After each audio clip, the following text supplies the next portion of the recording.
भी शेख रशीद साहब की कमी महसूस हो रही होगी और हम परिवार के लोगों को तो हर मिनट के ऊपर उनकी कमी महसूस होती है। अगर आज शेख रशीद साहब होते तो हमारी इस मंच के ऊपर बैठकर सरपरस्ती करते, तकरीर करते और आप लोगों से वोट मांगते और हमारी क़यादत करते। मैं सबसे पहले मैं तमाम ही शेख रशीद साहब के चाहने वाले, शेख रशीद साहब के पुराने नए, हमारी मां और बहनें गुरुवार वार्ड की जो शेख रशीद साहब को बहुत मोहब्बत की आप लोगों ने और पूरी शहर की आवाम से मैं अपील करता हूं कि शेख रशीद साहब थे तो वो हमारे परिवार की सरपरस्ती किया करते थे और आज शेख रशीद साहब नहीं है तो मैं आप लोगों से अपील करता हूं कि आप लोग मेरी और मेरे परिवार की सरपरस्ती करें और हमारा साथ देने का वादा करें।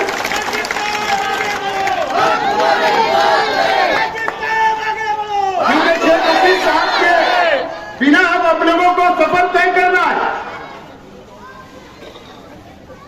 शेख रशीद साहब के बिना हम लोगों को अब पार्लियामेंट भी और असेंबली का इलेक्शन भी और कारपोरेशन के इलेक्शन भी शेख रशीद साहब के बिना लड़के हमको कामयाब होना है। शेख रशीद साहब ने अपने 40 साल सियासी जिंदगी में कई लोगों को कारपोरेटर बनाए, कई लोगों को ओहदे दिए, कई वर्करों को बनाने का काम किया, कई मां बहनों को बनाने का काम किया, कई गरीबों के सर के ऊपर हाथ रखा, कई नौजवानों का मुस्तकबिल बनाने का काम किया और ये शहर का विकास और डेवलप करने का काम शेख रशीद साहब ने किया। आज उनके विचार को आगे ले जाना है और वो भी शेख रशीद साहब के बिना हम लोगों का सफर तय करना है। ये शेख आसिफ अकेला सफर तय नहीं कर सकता, मेरा परिवार ये सफर अकेला तय नहीं कर सकता। पार्लियामेंट का इलेक्शन हम अकेले नहीं जीत सकते, असेंबली का इलेक्शन हम अकेले नहीं जीत सकते, हम कारपोरेशन का इलेक्शन अकेले नहीं जीत सकते।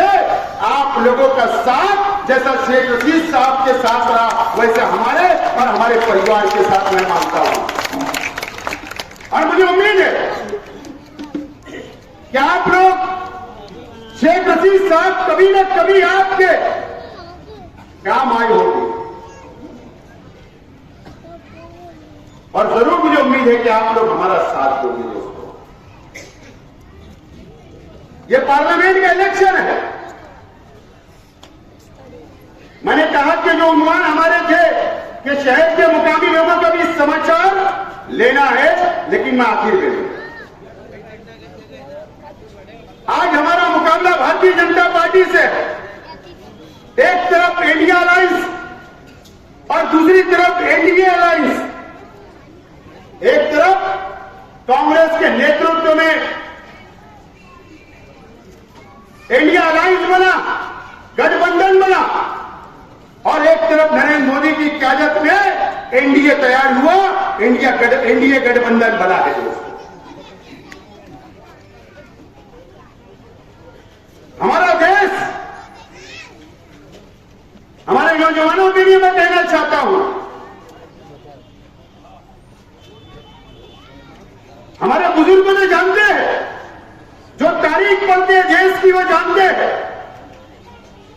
हमारा देश 47 के अंदर हिंदुस्तान आजाद हुआ,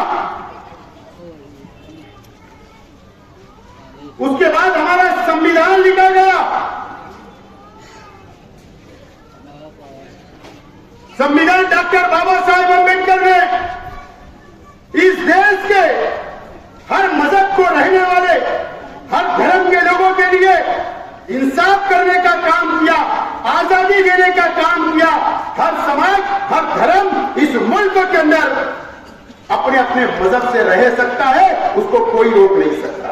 यह हमारा संविधान की खूबसूरती है। ए भाई जरा खामोश पीछे। यह हमारे संविधान की खूबसूरती है। आज इस मुल्क के अंदर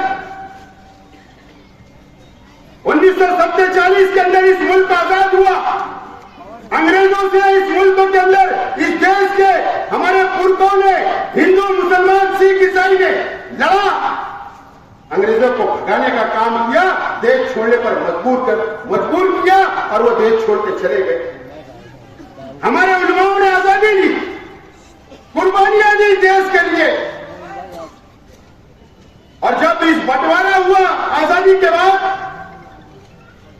जब पाकिस्तान अलग हुआ, हिंदुस्तान से 2 टुकड़े हो गए, पाकिस्तान अलग हुआ, उस वक्त नरेंद्र मोदी को यह हक नहीं था कि वो पाकिस्तान जाए। मोहन भागवत को यह हक नहीं था कि वो पाकिस्तान जाए। आरएसएस के कोई लोगों को हक नहीं था। अगर हक था तो इस देश के मुसलमानों को हक था कि वो देश के साथ चले जाते, पाकिस्तान के साथ चले जाते।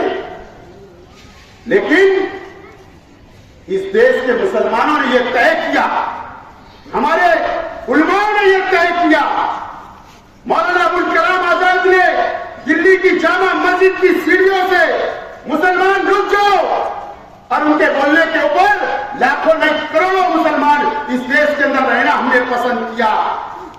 हमें इस मिट्टी से प्यार है, इस देश की कुर्बानी जो हमें दी प्यार है, क्या आरएसएस वालों को प्यार नहीं है। हमें देशद्रोही बोलते हो, सिर्फ वो जातिवाद करके वोट हासिल करने के लिए हम पर इल्जाम लगाते हो। अरे देशद्रोही तो साध्वी प्रज्ञा सिंह ठाकुर थी, जिसने मालेगांव के अंदर ब्लास्ट किया। देशद्रोही तो कर्नल पुरोहित था, जिसने मालेगांव के अंदर बम ब्लास्ट किया, वो मास्टर माइंड था। देशद्रोही तो असीमानंद था, जिसने कबूल किया। ये किसके लोग थे? ये कांग्रेस के लोग नहीं थे।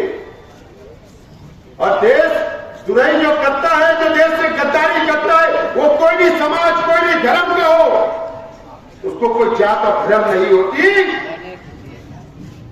देश के गद्दार को तुम्हारी तंजीमें हैं, उनके जिम्मेदार है, हम नहीं। हमने देश से प्यार किया है और प्यार करते रहेंगे।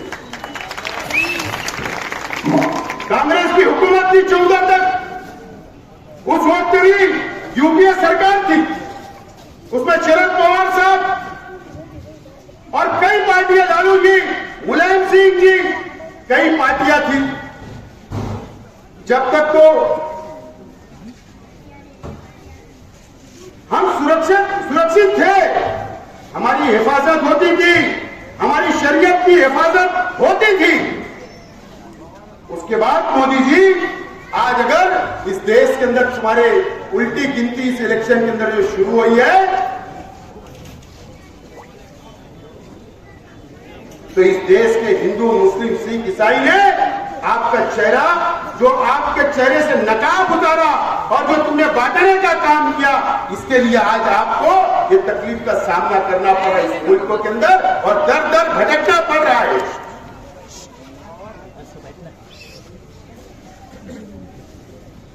भारतीय जनता पार्टी की सरकार आई, हम बहुत जल्दी भूल जाते। मेरी मां बहनें इधर गलियों के अंदर सुन रही होगी, याद करो वो दिन जब ये भारतीय जनता पार्टी की सरकार ने ट्रिपल तलाक का बिल लाया, हमारी शरीयत के अंदर मुदाखलत करने का काम किया।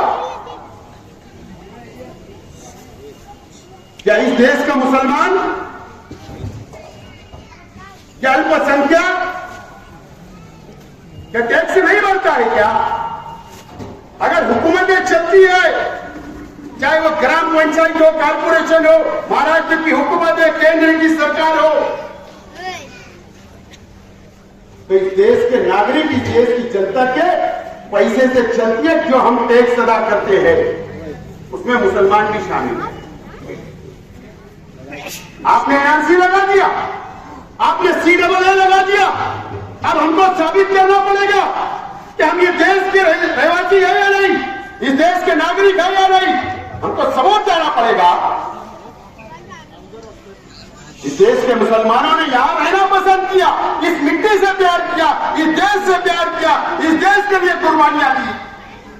आप ऐसा कानून लाते हो कि अब हमको साबित करना पड़ेगा कि हम इस देश के रहवासी हैं या नहीं। आपको इसका जवाब 20 तारीख को मिलेगा। 20 तारीख को जवाब देना पड़ेगा। हम सब लोगों को मिलकर, हिंदू, मुस्लिम, सिख, ईसाई, हमारे दलित भाई, आदिवासी भाई, हम सेकुलर संविधान को मानते, इस देश के संविधान को मानते, हम हिंदू मुस्लिम भाईचारे को मानने वाले ये शहर है और हमको हमारी जिम्मेदारी ज्यादा है कि हम सब लोगों को मिलकर काम करना है। सुबह ताई बच्चा होता है साहिबा। कांग्रेस का पंजा निशान है, मेरी पार्टी का तुतारी निशान है। न तो आप वहां तुतारी ढूंढोगे तो वो नहीं मिलेगी वहां, क्योंकि उम्मीदवार कांग्रेस पार्टी को यह सीट दी गई है, तो उनका निशान पंजा है। आपको 20 तारीख को वोट देना है। मैं भी उम्मीदवार था, लेकिन हमारा पहला लक्ष्य, पहला मिशन भारतीय जनता पार्टी को सरकार से बेदखल करना है।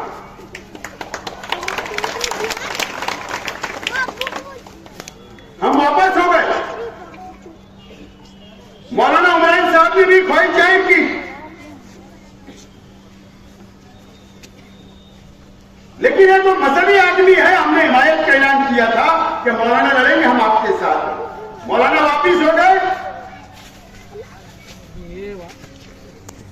हमने ताई का पार्टिमा दिया, मौलाना ने आशीर्वाद दिया। हमारा पहला मकसद, हमारा पहला मिशन भारतीय जनता पार्टी को बाहर निकालकर फेंकना है। हम हमारी आपस की लड़ाई और कभी मौके से उम्मीदवार होगी, लेकिन आज वो वक्त नहीं है।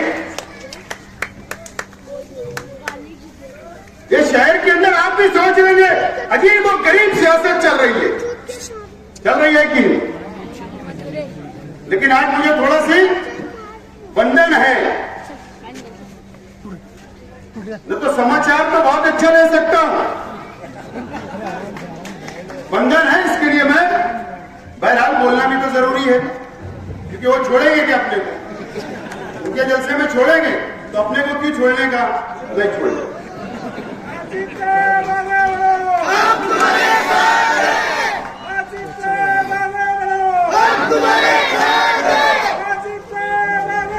दस तारीख को, सॉरी 30 तारीख को ये शहर के अंदर कौन सा लीडर मालेगांव शहर में नहीं था? आप लोग ढूंढो, आवाम ढूंढे, मीडिया ढूंढे, कौन कहां गया था, किससे बैठक चल रही थी। वो 100 किलोमीटर दूर गए थे, हमारे जिले के हेडक्वार्टर में गए थे या रियासत के हेडक्वार्टर में, आप ढूंढो। लेकिन बहरहाल देखो, एक बात समझ लो, मैंने पार्टी ऑफिस के जलसे के अंदर कहा था, मीटिंग के अंदर, कि कुछ तो खिचड़ी पक रही है, वो हरे कलर की है या कौन से कलर की मुझे नहीं पता। कभी कभी सियासत के अंदर और हमारे मुफाद के अंदर कौम के लिए, देश के लिए, सेकुलरिज्म के लिए सियासी वार करना पड़ता है तकरीर के जरिए। सिर्फ मेरा एक जुमला कि खिचड़ी पक रही है, वो चूल्हा ही बुझ गया। पता है ना, वो चूल्हा ही बुझ गया। पानी डाल दिया गया कि अगर ढक्कन खुला और उसका कलर समझ में आ गया तो यह शहर कभी माफ नहीं करेगा, कभी माफ नहीं करेगा। इन्होंने अपनी मुंडी इस तरह हवन के रख लिए, चूल्हा बुझा दिए और खामोशी से अब हम ऐलान करेंगे। बाकी अभी ऐलान, ना जाने कौन से बैनर में करते, मुझे ज्यादा नहीं बोलना है, लेकिन कुछ लोग दुनिया से लेकर यहां तक इतने कारपोरेटर, इतने ये उतने ये। मैंने आजकल सुना कि शाइनिंग 4-5 दिन की जो हाव हाव और शाइनिंग थी ना, शाइनिंग ही उतर गई। आज की रिपोर्ट है मेरे पास, बिस्सी उठने वाली थी, वो कैंसर हो, वो बिस्सी वाला ही भाग गया लेके मारे। तो चेहरे की रौनक, चेहरे की खूबसूरती, लाली पाउडर सब उतर गया, सब उतर गया। और अजीज साहब, मैं आपको बोलता हूं कि अल्लाह का करम है, शेख रशीद साहब ने जो ये हरा भरा करके गया, जो इनसे मोहब्बत की, अल्लाह का करम है कि हमने आज हमारे बलबूते के ऊपर हमने आज ये जलसा लिया है, हमारे बलबूते के ऊपर, ये वर्करों के बलबूते के ऊपर, ये शहर के अवाम के बलबूते के ऊपर। तो मेरा चैलेंज है कि इंडिया अलायंस के लोगों ने भी अपने पल पर लेना, बाहर के लीडर के भरोसे जलसा करेंगे, बाहर के लीडर के भरोसे नहीं। फला आएगा तो हम गर्दी लगेंगी। अरे वो बंदर भी मदारी आता ना तो भी लोग जमा हो जाते हैं। ये सब होना चाहिए, दूध का पानी होना चाहिए। किसी को असेंबली लग रहा है, किसी को मेयर बन रहा है, सब बनिए। ये आजाद हिंदुस्तान है, सब अधिकार है, सबको मैं दावत देता हूं, सब बनिए। लेकिन मैं आज तमाम ही लोगों को, खास तौर पर गुरुवार वार्ड के आवाम को, शहर के शेख रशीद साहब के चाहने वालों को, मेरे चाहने वालों को, पार्टी के चाहने वालों को मैं कुछ बातें बोलना चाहता हूं। शेख रशीद साहब का इंतकाल हुआ, कितने महीने हुए? 5 महीने। कल 5 महीना हो जाएगा, बराबर ना? 5 महीने के अंदर इस शहर के अंदर कौन कौन सी साजिश रची गई, यह आप लोगों को नहीं पता होता। आपने अखबार में पढ़ा होगा, और शेख आतिफ कभी झूठ नहीं बोलता। मैं जाहिल जरूर हूं, आलिम नहीं हूं, लेकिन अल्लाह का खौफ है, जब भी बोलता हूं सच बोलता हूं।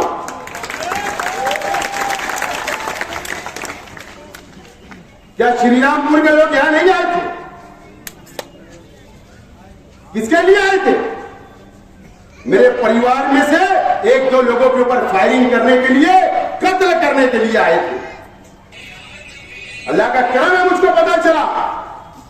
शहर छोड़ना पड़ा उन लोगों को। पुलिस को मैंने फोटो भी दिया हूं, पुलिस का मोबाइल नंबर भी दिया हूं।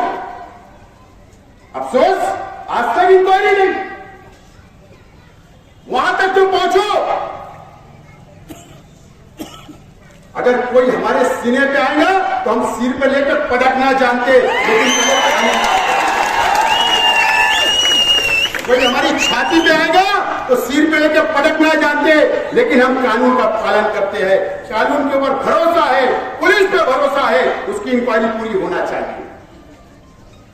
गोरखपुर से कौन आया था, यूपी से? कहां वो रुके थे? किसकी मोटरसाइकिल इस्तेमाल हुई? क्यों इंक्वायरी नहीं हुई? जब कोई मर जाएगा मेरे परिवार का, जब मेरे पे फायरिंग हो जाएगी, जब पुलिस इंक्वायरी करेगी, पुलिस को इंक्वायरी करना पड़ेगा। पुलिस तो बहुत मोबाइल केस निकालती है, मैं तनकीद नहीं कर रहा हूं, लेकिन आपको संजीदगी से सोचना पड़ेगा। कौन उनका पैसा बुला रहा था? कौन उनको घर दे रहा था रहने के लिए?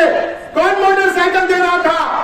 कौन हमारे घर की, हमारी ऑफिसों की चौकसी करवा रहा था, निगरानी करवा रहा था? उसकी इंक्वायरी होना चाहिए। ये आज 5 महीने के अंदर ये सुनने पड़ रहा। अभी 1 हफ्ता पहले एक जगह मीटिंग हुई, अरे असेंबली लड़ो, पार्लियामेंट लड़ो, कुछ भी लड़ो, मर्द जैसे लड़ो, मर्द जैसा जैसा हम हो सकते हैं और लड़ते हैं, हारते हैं, जीतते हैं, लेकिन छोड़ के मैदान कभी भागते नहीं है, आपके साथ खड़े रहते।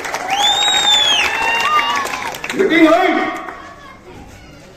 ठीक है, मुबारक हो, लड़ना चाहिए, सबको अधिकार है। मेरे परिवार से पिछले हफ्ते एक बच्चे से मीनारा होटल के पास कुछ टक्कर किसी की हो गई, उसको फोन करके बोला जा रहा ये काय को कंप्रोमाइज किया, बोले शेख खलील भी मर गया, शेख खलील भी मर गया, शेख रशीद भी मर गया, बोले अब इनको घेर लो। शेर का शिकार कभी कुत्ते नहीं करते,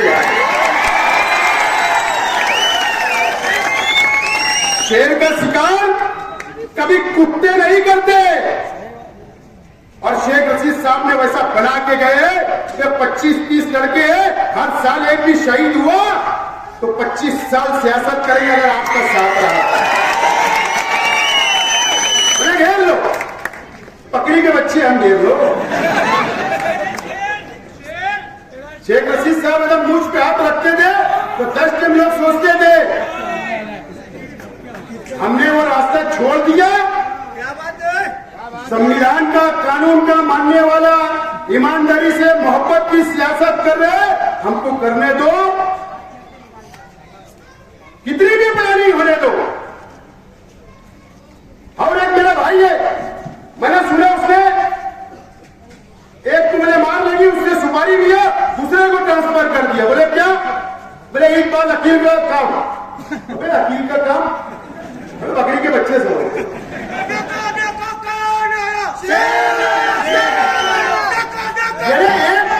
एक आदमी रहा, एक परिवार दुश्मन रहा तो समझ सकते हैं, तुम कुत्तों की जैसा एक होने के बाद मिलने की बात कर रहे हो। सुपारी दे देना, सुपारी दे देना। पुलिस डिपार्टमेंट से मेरा बोला इंक्वायरी करो, मैं पब्लिक नेता हूं, मास लीडर हूं, पब्लिक का लीडर हूं, पब्लिक में रोज घूमता हूं। अगर मुझको या मेरे परिवार के लोगों को बाल बराबर भी अगर खराश आई तो याद रखना, पुलिस डिपार्टमेंट, मैं आपके ऊपर भी कानूनी चढ़ाई करूंगा, ये बात को नोट कर।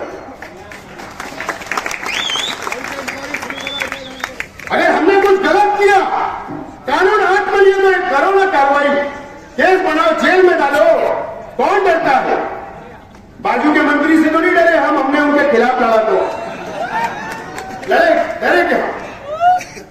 लेकिन मैं आज सुभाजी को बोल रहा था कि तुम ताई को लेकर चले जाओ तकरीर के बाद, मतलब आज फायरिंग होने वाली है ना जबान की। देखिए AK-47 चलाने वाला था भाजपा पे, RSS पे, क्योंकि उन्होंने इतनी तकलीफ मुसलमानों को दी, इतने कानून बनाए। मैं कानूनी बात कर रहा हूं भाई, लेकिन मैंने मर्यादा में बोल रहा। लेकिन अब ये शहर में नहीं, न चलेगा नहीं, और न इस देश के अंदर कोई इलेक्शन हो रहा है, एनडीए वर्सेस इंडिया अलायंस का। यह हमारी अपनी जिम्मेदारी है कि 20 तारीख को घरों से निकलना पड़ेगा, मां बहनों को भी, नौजवानों को भी, बुजुर्गों को भी। आपके घर रिक्शा आए ना आए, वर्कर आए ना आए, अगर आपके पास स्लिप नहीं पहुंची तो 2 दिन पहले हासिल करो और अपने पोलिंग बूथ के ऊपर जाकर कांग्रेस के 15 निशान पर हमको वोट देना है और इंडिया अलायंस को सत्ता पे बैठाना है, ताकि काले कानून जो हमारे खिलाफ बने, वो काले कानून खत्म हो जाए।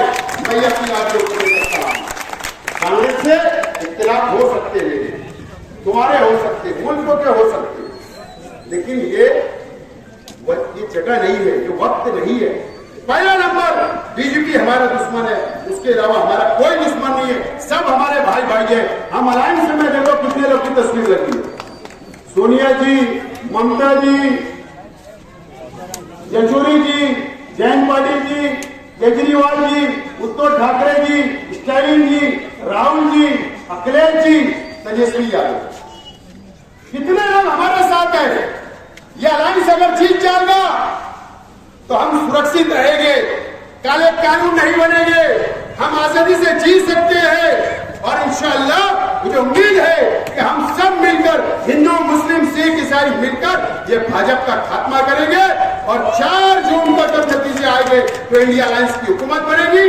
मैं आपसे अपील करता हूँ 20 मई को वोट देने के लिए निकलना है। बहुत बहुत शुक्रिया, खुदा हाफिज। मुझसे कोई जाने अनजाने में गलत जुमला निकला तो मैं वापस लेता, माफी चाहता। शुक्रिया, अल्लाह हाफिज। और हमारा आने वाले जुमा का जो जलसा है वो नया इस्लामपुरा सर्वे नंबर 57 में शिकारी चौक में होगा, आप लोग शरीक रहे। शुक्रिया, अल्लाह। होटल गांव करी बेहतरीन पकवान, लज्जतदार खानों की दुनिया में एक बेहतरीन नाम, जहां आपको बैठने के लिए या नंबर लगाकर खड़े रहने की बिल्कुल भी जरूरत नहीं। बेइंतहा खूबसूरती के साथ सजी और बेहिसाब बड़ी जगह पर बनी होटल गांव करी। यहाँ आपको वेज, नॉन वेज, चिकन थाली स्पेशल सिर्फ और सिर्फ 180 रुपए और 230 रुपए में। जी हाँ, इसी के साथ मटन थाली सिर्फ और सिर्फ 280 रुपए और 330 रुपए में। इसी के साथ बाजरे की ताज़ा गर्मा गर्म तैयार रोटियां, बेहतरीन लज्जतदार किस्म की दीगर डिशेस। नाम याद रखिए, होटल गांव करी। हमारा पता ना भूले, मनमाड़ चौफुल्ली जीवन हॉस्पिटल के आगे, मनमाड़ रोड, मालेगांव। एक बार आकर तो देखिए, एक बार खाकर तो देखिए। होटल गांव करी कई सालों से कामयाबी के साथ जारी न्यू हाशमी दूध डेयरी। हमारे यहाँ बेहतरीन क्वालिटी का दूध हमा वक्त मिलता है। इसी के साथ असली घी, कई किस्मों के ठंडे मशरूबात जैसे अमूल शेक, अमूल बटर, छाछ, दही, कई कंपनियों के बेहतरीन सोडे, साथ ही बिस्लैरी वगैरह मुनासिब दामों में दस्तयाब हैं। प्रोप्राइटर शहजाद हाशमी। हमारा पता याद रखिए, शौकत होटल के बिल्कुल सामने, मिस्री खां का बाड़ा, मालेगांव। एक बार ज़रूर तशरीफ लाइए। अलबकी हर्बल क्लिनिक, आयुर्वेदिक दवाओं से इलाज। हमारे यहाँ बड़ी से बड़ी बीमारियों का इलाज जैसा कि cancer, diabetes, blood pressure, thyroid, पथरी, जॉइंट पेन जैसी दीगर बीमारियों का इलाज आयुर्वेदिक दवाओं से किया जाता है।